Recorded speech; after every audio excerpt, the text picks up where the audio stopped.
Corn earthworms. Depending on where you live, corn earthworms, botanically known as Helicoverpa zeer, can be a problem all year long. In cooler areas, they only start to become an issue in May, just when you're probably putting your pepper plants into the ground. As with corn borers, this pest isn't content to stick to just corn plants, though if you live in an area where lots of corn is grown, you're much more likely to run into them.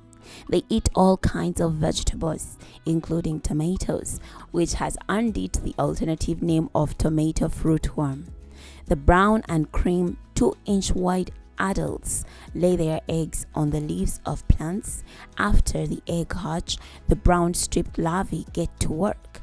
They tunnel into the side of pepper fruits and snack away.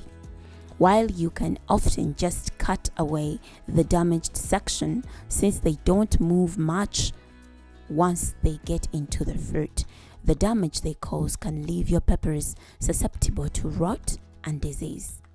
If you give these a little stroke, not that you're in the habit of stroking pests, you will notice that their bodies feel rough thanks to their microspines. Why is this important? It helps you determine whether you're dealing with armyworms, which look extremely similar, or cornworms. If you don't want to stroke them, the good news is it doesn't really matter which one you're facing. Corn earworms can be treated in the same way as armyworms, which means you can use the same preventative methods as we shared when we were looking at armyworms.